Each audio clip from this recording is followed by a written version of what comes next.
Were you guys cognizant of the fact that he was kind of doing the last 10-second thing and really? Yeah, we were. But the judge is supposed to be aware of that too. Yeah. If you win a round, you can't win around in 10 seconds unless you do something clean enough. So they got to be down. I mean, that's old. That's old. Nobody, that ain't crafty no more. You know what I mean? Everybody's aware of that nonsense. He's a bigger man. I'm walking him down. You know, it was back and forth, but I'm 203. You know, he's been a heavyweight for, 10, 11, that's his 11th heavyweight fight. He should be walking me down the whole fight. Wasn't happening. You know, Adam's easy to beat. We showed you guys. You can do it with one arm, with a jab. You know, and some right hands. But he's a tough guy, don't get me wrong, but he's beatable. He's been beaten. He's gotten these gifts over and over. So, I mean, what else you got to do but knock him out? And everybody's not, you can't, if that was that simple, it'd be done. It's not that simple. Trying to keep the lights on. Steve, some initial thoughts on the differences between this fight and the last fight in terms of the style and bringing it up to heavyweight? I mean, you saw the jab was key. The jab was key, body shots, and key right hands. I stunned him a few times. And it's just being smart. The defense, the jab, and just being smart behind the defense and jab. There you have it, a victory. But I just don't understand. That should be my heavyweight title. It's unbelievable, man. It's unbelievable. Something needs to be done about stuff like this. I'm telling you, don't get excited because, like I said, I can't believe that that's just over like that. So I'm just gonna hold firm for a second because I don't believe something like that. Something won't be done behind something. That's like ridiculous, that. man. So we just sit back and make the motions we have to make. I mean, we waiting John will be in here in a second, and we'll go from there. The world saw it. That's the best. Or America saw what happened. This is why boxing isn't on network TV. You know what I mean, for a lot, because stuff like this happening. The right guy's not winning. It's ridiculous. And now where do I go? Square one, square two. I should be whatever the IBF Intercontinental champ, heavyweight champ. But we'll see. Did they give you any explanation of the reading of the scorecards and why that all went down? No. Was that just a mistake on Buffer's part, or? I don't know. My lawyer, John Horner, of course, we're going to deal with him and have him jump on it. But we'll see. I don't know. Is there a good chance you'll be filing something with the IBF in terms of a protest? Right now, right now we can't put the mic on him and find that out right now. Exactly. The guy just had an emotional situation that he worked so hard for, that his family and his whole team was involved in. And it's a little rough now to just make a decision. But first of all, what you have to do is bring yourself down, because the things you're feeling in your head, you open your mouth, we'll say something that ain't even built for them. Exactly. So we just have to take a slow walk and come and try to digest this and then deal with it with the proper procedures. Taking nothing away from Adam, he didn't have a pen in his hand, but possibly if we'd had more security in the building, judges might have felt a little more secure that they can go ahead against all these Polish fans and give the decision the way it needs to be given. But if I'm a judge, I'm looking at all these people too saying, listen, if this don't go the way it's supposed to go, this is a tight little building. It's hard to get out of here. You know what I mean? So I think I'm going to do it. No, y'all got that wrong. Change that back. It wasn't no draw. You crazy. I had it this. And then look over. Put them red towels down. Steve, do you feel comfortable with fighting with your plan? Did you fight to your plan to a T? And yes. Do you I believe we executed our game plan. I mean, you can ask the trainer, but I felt I executed the game plan and gave a little bit of the old fight, just a little bit. He's a bigger guy. He did try to force his will on me, but I caught him with some good shots coming in, good right hands, couple good left hooks. I feel we executed the game plan. The game plan always changes, and we adapted, and I feel we were successful. I gave that dude no more than 3 rounds. It's chilly in here, too. Yeah, I'm about to get chilly. Did he hurt you at any point? No. Did I look hurt at any point? He caught me with a few good shots. But championship level fight. Exactly, it's a championship level fight. I'm an elite fighter. We worked through it but I didn't get hurt. Some shots grazed my hand. My defense was right. My defense was right. So that's for the fans to say, the world, America to say, what happened, because I did my job. You get the backlash of it. My job was to win, and I felt I did that straight up. Do you think maybe the performance you put on could call for a rematch? Maybe it's do it a third time. I mean, you see, this is what I'm saying about we can't make these decisions now for the simple fact.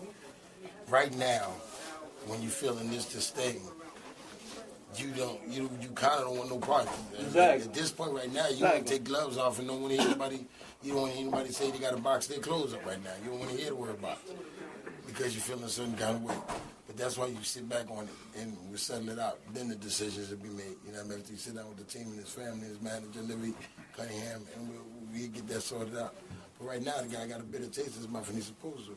And I take responsibility for that loss. Because if a guy can follow that much of the game plan to suit and you lose, then it's got to be our responsibility. So I take responsibility. It's not our fault. It's not. It's nobody's fault in this camp. We had a great camp. I had a great, wonderful team, and we did our job. The judges didn't do their job, and we won that fight. America sees it. Y'all call it for what it is. I'm gonna just shut up and get dressed. Thanks, man. Get our thing, man. Get 110%. Run out there and throw that jab up to the right hand. He went up there, man. The sweat popped all the way back to me. Yo, Adam, it's crazy. Like, Steve was just boop, boop, boop, not even swinging hard. And he Exactly. boop, boop, boop, like, uppercuts, everything. Yeah. Man, his defense was on point. Did you notice he was getting hurt easier than the first fight? I wouldn't say. I mean, I heard him a few times in the first fight with the same shots. You know, double jab, right hand. Yeah, but in the first fight, it looked like you really, went for it. I went there, and that's what got this me one, knocked down. You're right. You were a lot more careful Exactly. this time. Exactly. Just being, like I said, smart in defense. Being smarter. When you're a smart fighter, you don't engage in that. So that's what he wants to do. I use the ring. You establish the jab. The jab is the most important punch in boxing. Adamic was more prepared for a slugfest like the first fight than he was for the first. The first fight, Adamic wasn't that prepared for a slugfest. This fight, Adamic was prepared for this shootout. He came for this shootout, and when he didn't get the shootout, he would wait the whole round. He didn't say shootout in the round. He would run in. That's old for man. Right. Judges even know better than to wait till the 10 seconds and do something. Come on, that's all. We remember Ray Leonard and her and Hagler. Nobody going into that no more. By the end of the fight, you were digging in his butt in those 10 seconds. Exactly. So they couldn't have even been giving them off of those 10 seconds. That 10-second knock came through. You was like, let's He get was it. like, oh, you can see him desperate. He started thinking about what time we walked I know the away. judges on my side. Okay, now you say him being the aggressor. I mean, I will keep it fair. I got to watch the fight from a fair perspective. The thing is not aggressor, it's effective aggression. Right. If you walking in and missing and you walking in getting countered with shots, it's not effective. You're just walking forward. So I can move back all I want if I'm hitting you with stuff while I'm moving back. Steve, Mike Natalino, Mike Snyder at the fights. I don't even want to really discuss the decision. I'm going to make my own assessment. I feel you won the fight single-handedly, easily. What I do want to touch on is your boxing. You fought nearly a perfect fight. The jabs were impeccable tonight. You followed a beautiful game plan. You guys laid it down. What I want to know is, at this point in your career, how did you make such a transition? Or was it always there to put on such a masterful performance? Boxing, moving, then digging. Very good question. It was always there, but it took a genius to pull it out of me, Paul. I wish I knew a genius of boxing. It took a genius in boxing for me. You know, like I said, Freddie Roach is a great trainer for Amir Khan or Pacquiao. Brother Nazim is a great trainer for me. You know, and it took a guy like him to pull that out of me, to show me this is what you can do. You can beat fights with one arm. Count my jabs. Count them. You see. You know, this guy's 225 pounds. I weighed in at 203 with pants on.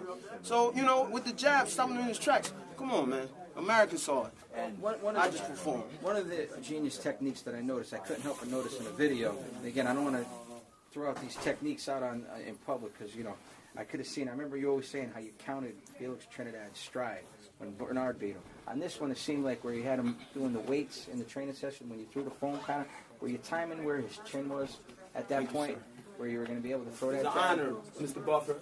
I'm going to be honest with you. No It was disrespect. an honor. Having you call my fight. Thank you. No disrespect to Adamic. I think he's a great champion. I think he's underrated. I've always said that. But I didn't concentrate on Adamic. I concentrated on Steve, what Steve is capable of. Steve is capable of beating guys like this and beating them clean. You know what I mean? And he's just learning how to do it. You know what I mean? So he's capable of beating these guys and beating them clean. You know what I mean? He's putting the body work in. He's touching these guys' body. You see the big guys wearing down at the end.